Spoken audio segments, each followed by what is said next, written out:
पाकिस्तान तहरीक इंसाफ के चेयरमैन और साबिक वज़ीर-ए-आज़म इमरान खान ने सुप्रीम कोर्ट में पिटीशन दायर करने और एहतजाज पर शेलिंग के मामले पर इंसानी हुकूक तंजीमों के साथ उठाने का ऐलान कर दिया। पेशावर में प्रेस कॉन्फ्रेंस करते हुए इमरान खान ने कहा कि सुप्रीम कोर्ट वाज़े तौर पर बता दे पुरअमन एहतजाज पाकिस्तान के शहरियों का हक है या नहीं। मुल्क तबाही की तरफ जा रहा है, पहले मरहले में इलेक्शन की तारीख दी जाए। पीटीआई चेयरमैन ने कहा कि मैं जंग नहीं चाहता, इलेक्शन की तारीख मिलने तक आगे कोई बात नहीं हो सकती। पूरी कोशिश है सुप्रीम कोर्ट से क्लियरेंस ले।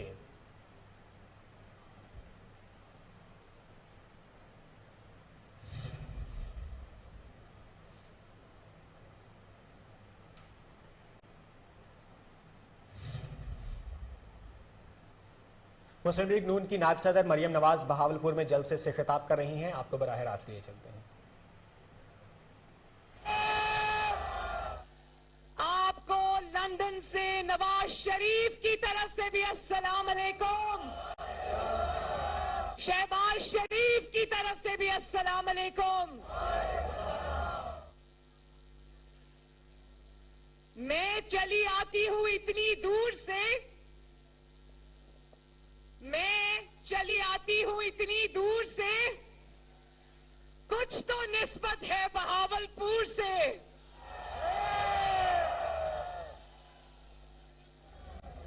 बहावलपुर वालों, मैं दिल की गहराइयों से आप सबका शुक्रिया अदा करती हूं कि 50 डिग्रीज में इतनी गर्मी में जब इंसान खड़ा नहीं हो सकता, आप इतनी बड़ी तादाद में जलसे में आए हो और आप सबको यौमे तकबीर मुबारक हो। यौमे तकबीर का मतलब जानते हो ना? यौमे तकबीर का मतलब है कि पाकिस्तान अपनी हिफाजत करना अल्लाह ताला के फजल से जानता है। यौमे तकबीर का मतलब है कि पाकिस्तान का कोई दुश्मन पाकिस्तान की तरफ मैली आंख से देख भी नहीं सकता। यौमे तकबीर का मतलब है कि पाकिस्तान की सरहदें इंशाअल्लाह ताला हमेशा के लिए महफूज हैं। पाकिस्तान का दिफा हमेशा के लिए मंजूर है, हमेशा के लिए मजबूत है। तो मैं बहावलपुर से पूछना चाहती हूं, क्या उस लीडर का नाम आता है जिसने पूरी दुनिया के मुल्कों की धमकियों को नजरअंदाज करके भारत के 5 एटमी धमाकों के मुकाबले में 6 एटमी धमाके कर दिए?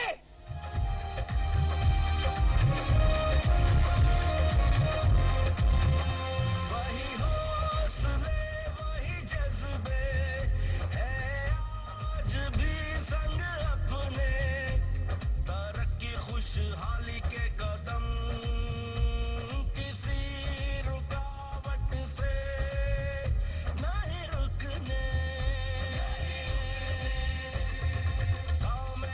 मैं बहावलपुर से पूछना चाहती हूं, कौन है वो जुर्रतमंद लीडर जिसने $5 अरब की इमदाद ठुकराकर कहा एब्सोल्युटली नॉट और पाकिस्तान को एटमी ताकत बना दिया? कौन है वो लीडर? कौन है वो लीडर? शुक्र अल्हम्दुलिल्लाह, उस लीडर का नाम है मियां मोहम्मद नवाज शरीफ। मैं आज नवाज शरीफ साहब को, अफवाजे पाकिस्तान को, पाकिस्तान के साइंसदानों को, एटॉमिक एनर्जी कमीशन को, जुल्फिकार अली भुट्टो को और जिसने पाकिस्तान के एटमी धमाकों में अपना किरदार अदा किया, मैं सबको बहावलपुर की तरफ से, मरियम की तरफ से, पाकिस्तान की तरफ से खराजे तहसीन पेश करती हूं।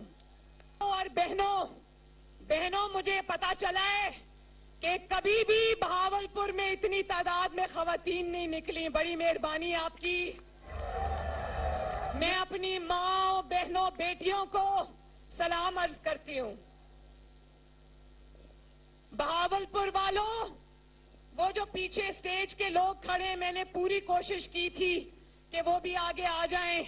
जलसे का वो हिस्सा तो नजर ही नहीं आ रहा, लेकिन वो कहते हैं वेल्डिंग हुई भी आगे नहीं आ सकते। तो माफी चाहती हूँ, मेरा दिल था आप मेरे सामने खड़े होते और मैं आपसे बात करती। हो मोरा लाओ, हो मोरा लाओ, हो मोरा लाओ, हो मोरा लाओ। बहावलपुर वालों, जब नवाज शरीफ ने एटमी धमाके करने का फैसला किया तो किस किस मुल्क ने धमकी नहीं दी, किस किस मुल्क ने लालच नहीं दी, किस किस मुल्क ने ये नहीं कहा कि अगर तुम एटमी धमाके करोगे तो दुनिया तुम्हारा धमाका कर देगी, किस किस ने ये नहीं कहा कि तुम्हें पत्थर के जमाने में पहुंचा दिया जाएगा। लेकिन शाबाश है नवाज शरीफ को कि उसने अपनी मादरे वतन की खातिर, अपने वतन की हिफाजत की खातिर, अपने वतन की सलामती की खातिर उसने कहा कि मेरा जो करना है कर लो, मैं इंशाअल्लाह ताला पाकिस्तान को एटमी ताकत बनाकर दम लूंगा। नवाज शरीफ ने तो नहीं कहा, नवाज शरीफ ने कोई झूठा खत नहीं लहराया, नवाज शरीफ ने तो किसी साजिश का ड्रामा नहीं किया, नवाज शरीफ ने तो कोई रोना धोना नहीं किया। नवाज शरीफ धमकियों के बावजूद सीधा पहुंचा बलोचिस्तान में चागी के पहाड़ों के दामन में, और आवाज आई नाराए तकबीर, अल्लाह अकबर।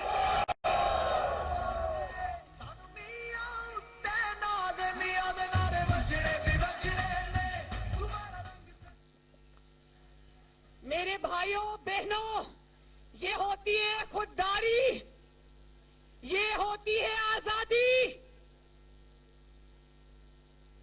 कि आपने अपने मुल्क को इतनी बड़ी ताकत बना दिया कि उसके बाद क्या क्या नहीं हुआ। उसके बाद कारगिल का हमला हुआ और भी बहुत कुछ हुआ, लेकिन किसी पाकिस्तान के दुश्मन को जुर्रत नहीं हुई कि पाकिस्तान को मैली आंख से देख सके।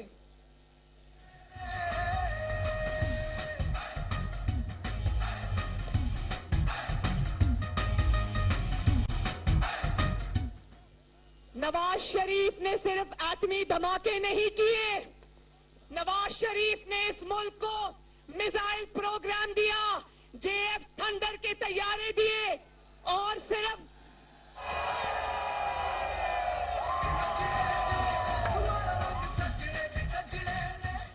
अपने मुल्क की सरहदों को इस तरह महफूज सिर्फ इस मुल्क की मिट्टी से मोहब्बत करने वाला कर सकता है। और फिर नवाज शरीफ ने सिर्फ ये नहीं किया, नवाज शरीफ ने अल्लाह ताला के फजल से, आपकी सपोर्ट से, आपकी दुआ से इस मुल्क को रोशनियां दी, इस मुल्क से लोड शेडिंग के अंधेरे दूर किए, इस मुल्क से दहशतगर्दी के हमले दूर किए, इस मुल्क को सड़कें दी, मोटरवेज दी, कारखाने दिए, बोलो दिए ना।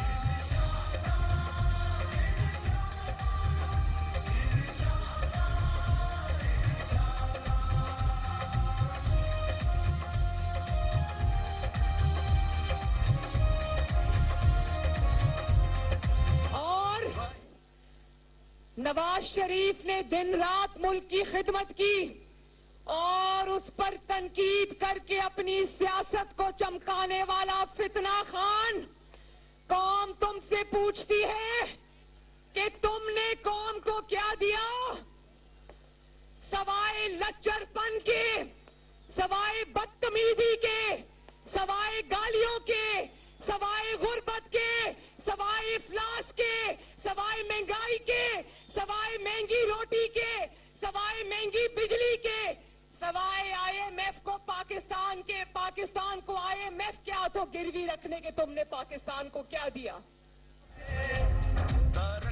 मैं फितना खान से पूछती हूं कि एक अपना कारनामा ऐसा बता दो, एक चैलेंज करती हूं, एक कारनामा ऐसा बता दो जिससे हमें पता चले कि किसी दूसरे मुल्क को तुम्हारे खिलाफ साजिश करने की क्या जरूरत पेश आई।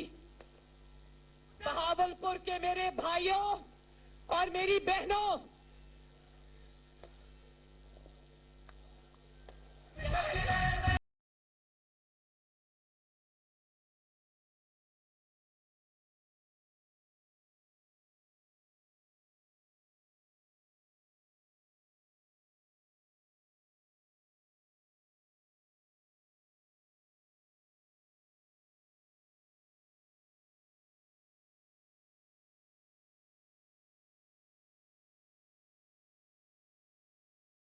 के भाइयों और बहनों, आज अल्लाह ताला के फजल से पाकिस्तान को कोई बैरूनी खतरा नहीं है, पाकिस्तान को कोई सिक्योरिटी का खदशा नहीं है। आज पाकिस्तान को अंदरूनी खदशा है, अंदरूनी खतरा है। आज पाकिस्तान को खतरा है तो इंतशार से, आज पाकिस्तान को खतरा है तो फितने से, और इंतशार और फितने का दूसरा नाम क्या है? आवाज नहीं आई, दोबारा पूछती हूं, ठहर जाओ, मुझे पता है नाम आता है। एक ही फितना है पाकिस्तान में, एक ही इंतशार है। एक दफा फिर पूछती हूं, पाकिस्तान के सबसे बड़े फितने और इंतशार का नाम क्या है? क्या है?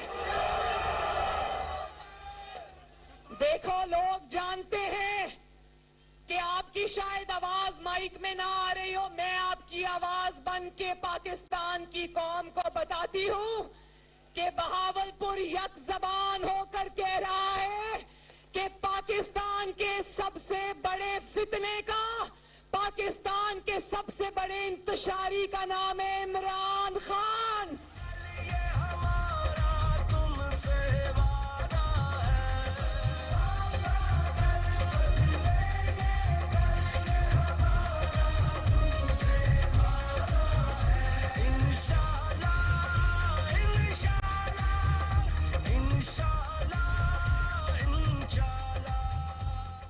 एक बात बड़ी समझने की है, मैं आपको एक मिसाल दे के समझाती हूँ, मिसाल दे के समझाती हूँ। मैंने काफी जरूरी बातें करनी है, अपने बहावलपुर की फैमिली से मैंने बातें करनी है।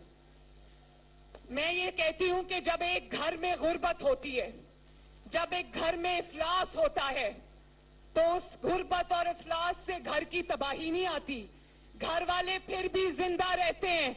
लेकिन अगर उसी घर में रोज सर पे खतरा मंडला रहा हो, रोज फितना और फसाद की वजह से घर वालों को ये पता ना हो कि अगले लम्हे क्या होना है, तो वो घर तबाह हो जाते हैं, बर्बाद हो जाते हैं। पाकिस्तान का मसला भी आज उसी घर की तरह है। पाकिस्तान को कोई खारजी मसला नहीं, पाकिस्तान को अल्लाह ताला के फजल से किसी दुश्मन से कोई खतरा नहीं। पाकिस्तान को अगर खतरा है तो पाकिस्तान को खतरा फसाद और फितने से है। वो फसाद और फितना जो पाकिस्तान को तरक्की करते हुए नहीं देख सकता था। याद है ना 2014 के वो धरने, याद है ना? पाकिस्तान तेजी से तरक्की की मनाजिल तय कर रहा था, लेकिन किसी इक्तदार के लालची को वो हजम नहीं हो रहा था। वो धरने लेकर इस्लामाबाद पे हमलावर हुआ और उसके नतीजे में देखो, हमलावर हुआ तो इसका वो वाला लॉन्ग मार्च भी नाकाम हुआ, वो वाला लॉकडाउन भी नाकाम हुआ। तो वहां इसने खुद ये बात की, बहावलपुर वालों, इसने टीवी में इसके मुंह से निकल गया कि मुझे जस्टिस खोसा ने कहा कि तुम क्या दरखास्त लेकर इधर उधर फिर रहे हो, हमारे पास आओ, हम पनामा का फैसला करते हैं।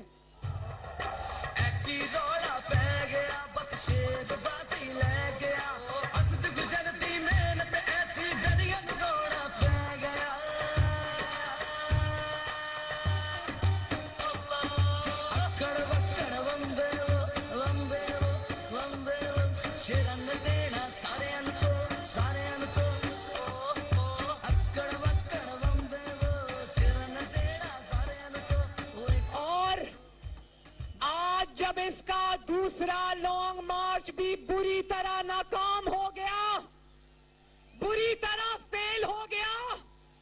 तो आज ये और किसी को आवाजें नहीं दे रहा था क्योंकि नंबर बदल गया है, तो आज सुप्रीम कोर्ट में खत लेके चला गया है।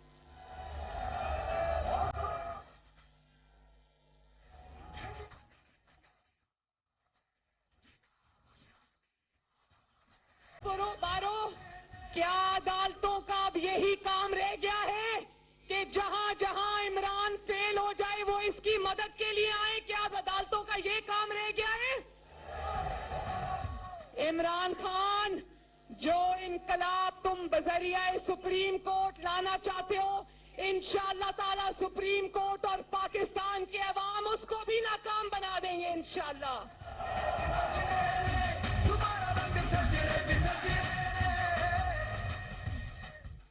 पहले ये मिन्नतें करके इदारों को सियासत में घसीटता है और फिर उन्हीं इदारों को गली चौराहों में गालियां निकालता है।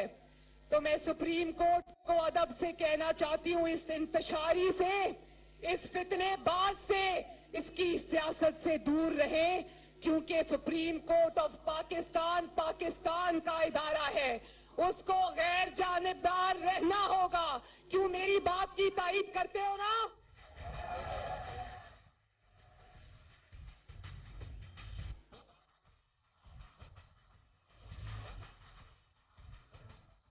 और फिर बहावलपुर वालों, कल नाकामी, बदतरीन नाकामी के बाद टीवी पर आकर कहता है कि मेरा मार्च इसलिए कामयाब नहीं हुआ कि मेरी तैयारी नहीं थी।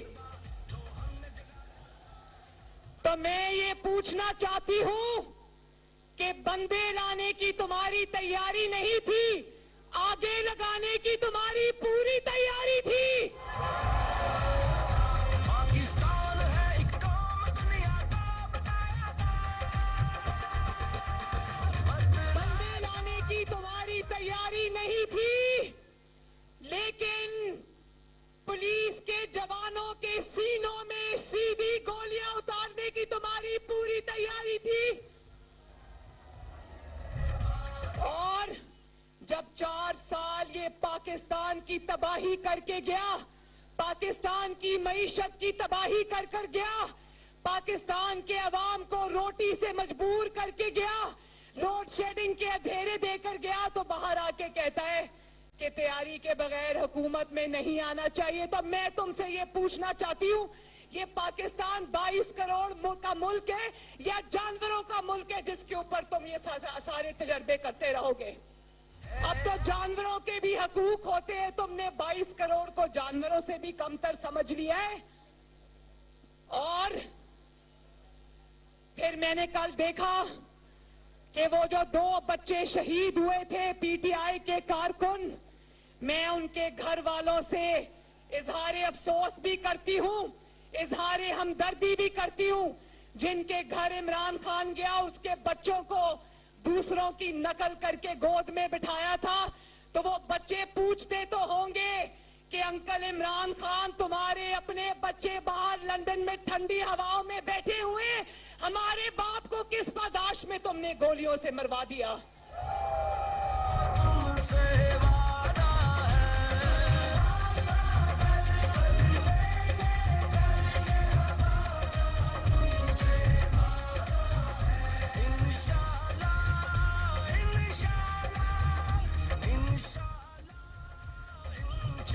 मैं ये पूछना चाहती हूँ, अगर हकीकी आजादी का सफर है ये, अगर तुम इस जहाद को, जहाद का नाम देते हो इस लॉन्ग मार्च को, तो मैं तुमसे पूछना चाहती हूँ, जहाद तो तमाम मुसलमानों का फर्क है, उनका फर्ज है, तो कासिम और सुलेमान को लंदन में क्यों बिठाया हुआ है?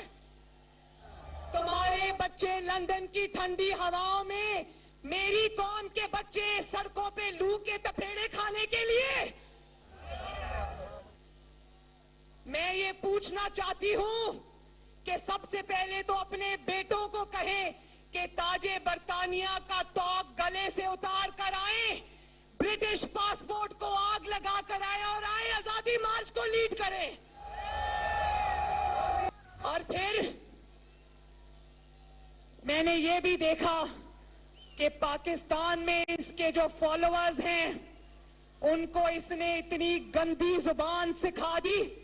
मेरे सामने एक वीडियो आई जो आप सब ने देखी होगी कि एक बापर्दा खातून पुलिस वाले के पीछे पीछे जा रही थी, कोई अच्छी फैमिली से लगती थी, लेकिन इसके पैरोकार पुलिस वाले को गालियां देती रही, पुलिस वाले को बहुत ही नामुनासिब जुमले कहती रही। मैं उस पुलिस वाले को नहीं जानती, लेकिन मैं उस पुलिस वाले को दिल की गहराइयों से शाबाश देना चाहती हूं कि किसी सही माँ बाप का बेटा है।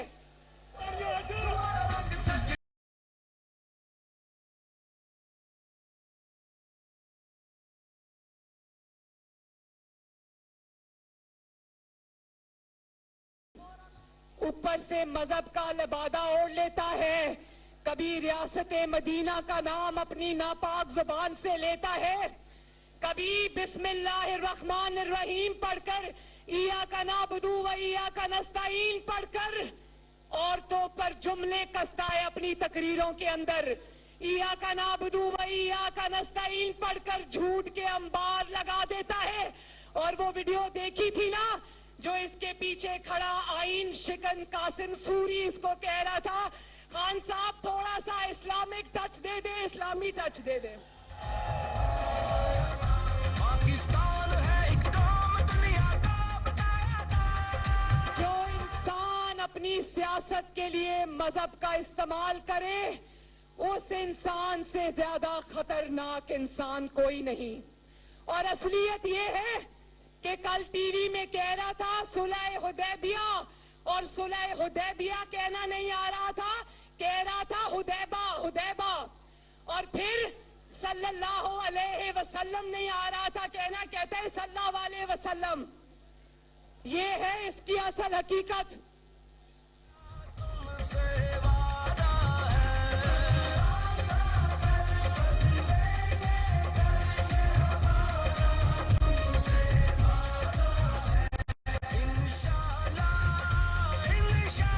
बहावलपुर के भाइयों और बहनों, कल इमरान खान ने जो मुआहिदा किया था IMF से, जिसमें ये उनसे मुआहिदा करके आया था कि हम तेल की कीमतें, डीजल पेट्रोल की कीमतें बढ़ाएंगे, कल हमें इसके किए हुए मुआहिदे की वजह से तेल की कीमतें बढ़ानी पड़ी। दिल पर क़यामत गुजरी, दिल खून के आंसू रोया।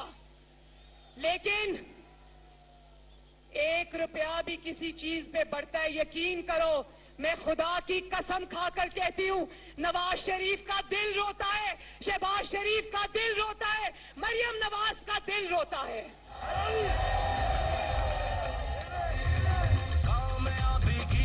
ये तो कहता था ना, ये तो कहता था ना कि मैं आलू प्याज के रेट पता करने नहीं आया, लेकिन मैं आपको कहती हूँ कि हाँ, नवाज शरीफ, शहबाज शरीफ आलू प्याज के रेट पता करने आए हैं पाकिस्तान में। और इंशाल्लाह कल शहबाज शरीफ साहब का कौम से खिताब सुना था ना, मैं बड़ी हैरान हुई, मैंने बड़े शौक से शहबाज शरीफ का खिताब सुना। ना कोई गाली, ना कोई मजहब कार्ड, ना कोई बदतमीजी, ना कोई गद्दारी कार्ड, ना तू ना मैं। शहबाज शरीफ ने अल्लाह ताला के फजल से पाकिस्तान की तारीख का सबसे बड़ा रिलीफ पैकेज कल अनाउंस किया, अल्हम्दुलिल्लाह। 28 अरब रुपए का रिलीफ पैकेज कल अनाउंस हुआ है, और उस 28 अरब से इंशाअल्लाह ताला 8.5 करोड़ अवाम इंशाअल्लाह मुस्तफीद होंगे। पाकिस्तान है एक कौम दुनिया को बताना है, बदला था कल और तुम तो अपनी 4 साल की कारकर्दगी का हिसाब नहीं दे सकते, क्योंकि 4 साल में ऐसा कुछ किया ही नहीं है। लेकिन मुझसे सुनो, शहबाज शरीफ की 5 हफ्ते की कारकर्दगी, आटा सस्ता, बात सुनो, आटा इमरान के दौर में 80-85 पे चला गया। शहबाज शरीफ 5 हफ्तों में उसको वापस 40 पर ले आया। दोबारा रंग सजने भी सजने ने 40 दिनों में शहबाज शरीफ ने आटे की कीमत 40 रुपए कम कर दी। चीनी की कीमत शहबाज शरीफ नीचे ले आया। खाद की बोरी की कीमत शहबाज शरीफ नीचे ले आया, और ये सिर्फ 5 हफ्ते की कारकर्दगी है। तो मैं बहावलपुर के अवाम से ये गुजारिश करना चाहती हूं कि जिस तरह आपने जब नवाज शरीफ ने एटमी धमाके किए थे, तो आप नवाज शरीफ के साथ सीसा तलाई हुई दीवार बनकर खड़े हो गए थे। जब नवाज शरीफ ने अफवाजे पाकिस्तान के साथ मिलकर दहशतगर्दी के खिलाफ ज़र्ब-ए-अज़्ब और रद्दुल फसाद लड़ी थी, तो कौम दीवार बनकर नवाज शरीफ पर पीछे खड़ी हो गई थी। आज भी मैं बहावलपुर से और अपनी पाकिस्तानी कौम से मुस्लिम लीग नून और इत्तेहादियों की हुकूमत के लिए वही सपोर्ट मांगने आई हूं। मैं खुदा की कसम खाकर कहती हूं, वादा करके कहती हूं कि इंशाअल्लाह ताला चंद महीनों में नवाज शरीफ और शहबाज शरीफ अपनी खिदमत के जज्बे से, अपनी नेक नियति से, अपनी दिन रात मेहनत से, अवाम के एहसास से इंशाअल्लाह पाकिस्तान को बहरानों से बाहर निकालने में कामयाब हो। बहावलपुर वालों, मैं बहावलपुर थोड़ा जल्दी पहुंच गई थी। मैंने कहा अवाम को मेरा इंतजार ना करना पड़े, तो मैं आज अभी जहां पर थी वहां मैं टीवी देख रही थी, और टीवी पर आ रहा था कि इमरान खान ने जिन दिनों में वोट ऑफ कॉन्फिडेंस होने वाला था, उन दिनों में इमरान खान ने अपने एक दोस्त को कहकर जरदारी साहब की मिन्नत करवाई थी कि लॉन्ग मार्च में वोट ऑफ नो कॉन्फिडेंस में शामिल ना होना। उनकी मिन्नत कर रहा था। तो मैं कौम से पूछना चाहती हूं, जलसों में तुम कहते थे फितना खान कि मैंने जरदारी को, इन सब को मैंने अपनी बंदूक की नशिस्त पे रखा है। जलसों में तुमने उनको बंदूक की नशिस्त पर रखा था और अपने दोस्तों को भेजकर उन्हीं लोगों की रात को मिन्नतें करवाते थे।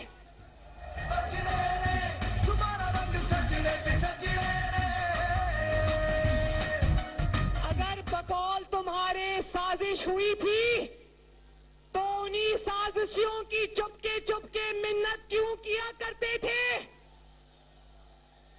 ये अभी इसको पता चल गया था कि इसका लॉन्ग मार्च फेल होने लगा है, तो लॉन्ग मार्च से 2 दिन पहले नवाज शरीफ साहब की मिन्नतें करनी शुरू कर दी कि इलेक्शन की डेट अनाउंस कर दो, मैं लॉन्ग मार्च कॉल ऑफ कर देता हूं। नवाज शरीफ ने कहा, सुन लो। नवाज शरीफ साहब को जब ये मैसेज मिला, तो नवाज शरीफ ने कहा इमरान खान को कह दो कि नवाज शरीफ ना किसी धौंस में आएगा, ना किसी जत्थे के हाथों ब्लैकमेल होगा।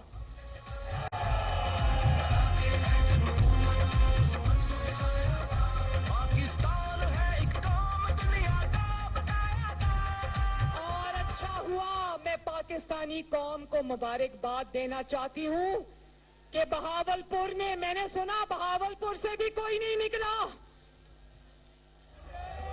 और कहते हैं पुलिस वाले रोकेंगे तो इनकलाब कैसे आएगा।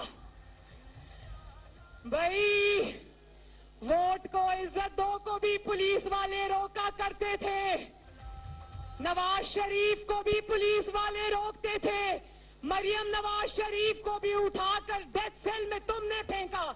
लेकिन बताओ कि अल्लाह ताला ने क्या वो वोट को इज्जत दो को कामयाबी नहीं दी? तो जो इनकलाब होते हैं ना, इनकलाब, वो पुलिस के और डंडों के डर से घरों में दुबक कर नहीं बैठ जाते। तरक्की खुशहाली के कदम किसी रुकावट से। अगर 1 लाख छोड़ो, इसने 25 लाख की बात की थी ना, शर्म से डूब मरो फितना खान। तुमने 25 लाख की बात की, पूरे पाकिस्तान से 25,000 बंदा भी नहीं निकला। और झूठ बोलते हो कि तुम्हारी तैयारी नहीं थी। खैबर पख्तूनख्वा के जितने भी हुकूमती वसाइल थे तुमने सब इस्तेमाल कर लिए। 30-30, 35-35 लाख खैबर पख्तूनख्वा की हुकूमत से अपने MNAs और MPs को दिया कि बंदे इकट्ठे करके लाओ। सरकारी गाड़ियां इस्तेमाल की, सरकारी पैसा इस्तेमाल किया, गिलगित बल्तिस्तान की सरकारी वसाइल इस्तेमाल किए और आखिर में लोगों को सड़कों पे डंडे खाने के लिए छोड़ के खुद खैबर पख्तूनख्वा के सरकारी हेलीकॉप्टर में लटका रहा। तरक्की खुशहाली के कदम किसी रुकावट से नहीं रुकने। मुझे खुशी है, बहावलपुर आपकी अजमत को मैं सलाम पेश करती हूँ कि आपने इस फितना और फसाद को जहां से निकला था वहीं वापस भेज दिया। मैं पूरे पाकिस्तान के अवाम का, खुसूसन खैबर पख्तूनख्वा के अवाम का भी शुक्रिया अदा करती हूँ कि उन्होंने एक इंतशारी की कॉल पर लबैक नहीं कहा, उसको रिजेक्ट कर दिया। क्या कर दिया? रिजेक्ट कर दिया। और अब पंजाब की तरफ आ जाओ। पंजाबियों ने तो इससे फरागोगी का बदला।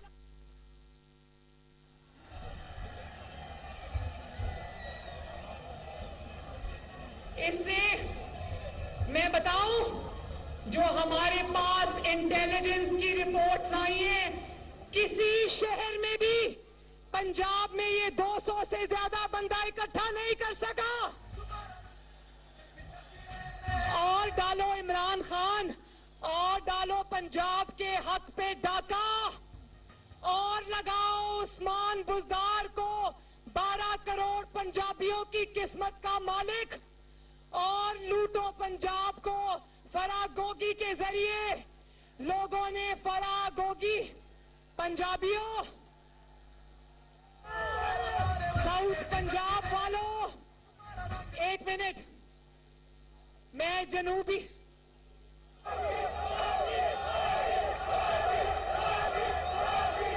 क्या लिखा है ये? इस बच्चे ने प्लेकार्ड उठाया है, इस पे लिखा है गोगी तेरे रोने।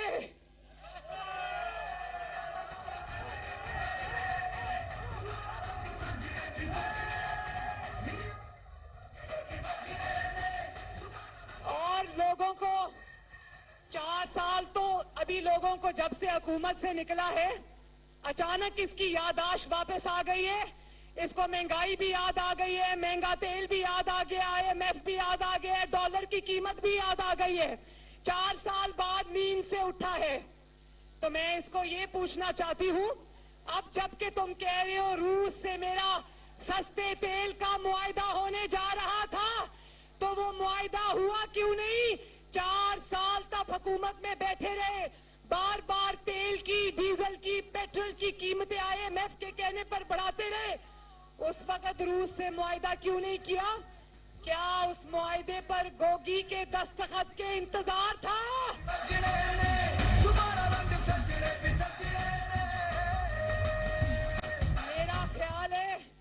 मेरा ख्याल है कि जब रूस से मुआहदे पर दस्तखत का वक्त आया तो गोगी जहाज लेकर पाकिस्तान से दुबई फरार हो गई।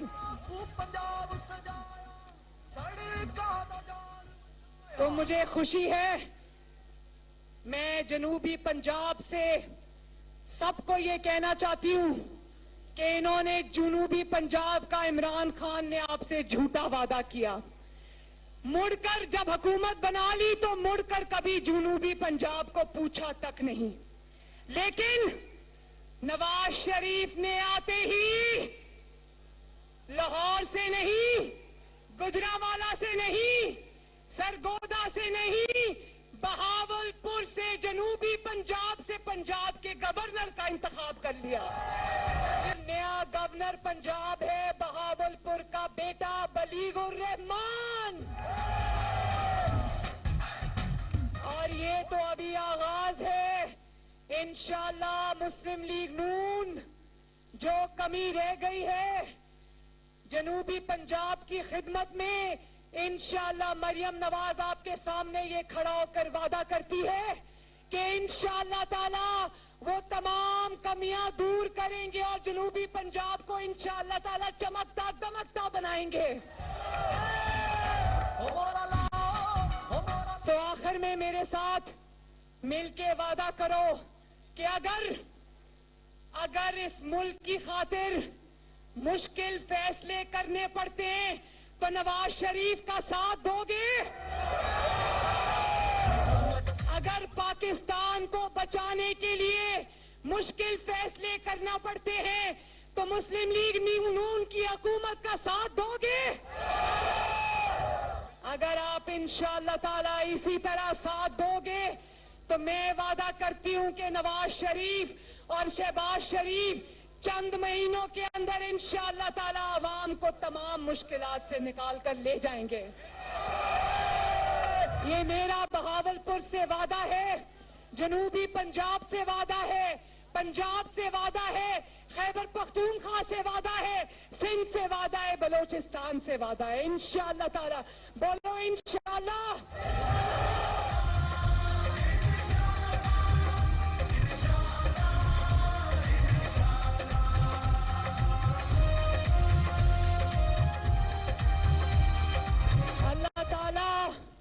आप सबका हामी और नासिर हो।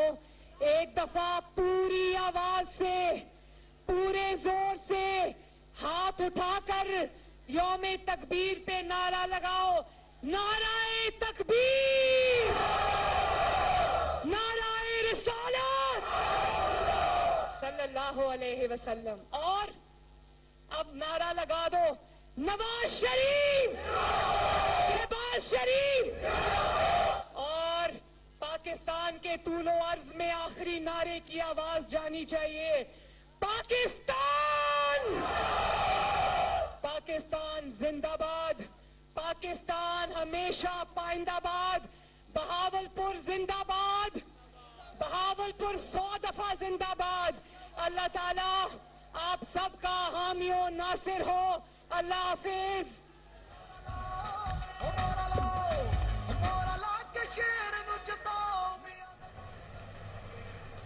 मुस्लिम लीग नून की नायब सदर मरियम नवाज बहावलपुर में जलसे से खिताब कर रही थी। उन्होंने कहा कि नवाज शरीफ और शहबाज शरीफ चंद माह में मुल्क के बहरान से निकालने में कामयाब हो जाएंगे। शहबाज शरीफ ने पाकिस्तान की तारीख का सबसे बड़ा रिलीफ पैकेज दिया। शहबाज शरीफ के खिताब में कोई गाली थी न मजहब कार्ड। मैंने कल शहबाज शरीफ का खिताब सुना। उन्होंने कहा कि यह कहता था मैं आलू प्याज के रेट देखने नहीं आया। एक वीडियो देखी जिसमें बापर्दा खातून पुलिस वाले को गालियां देती रही मगर वो कुछ न बोला।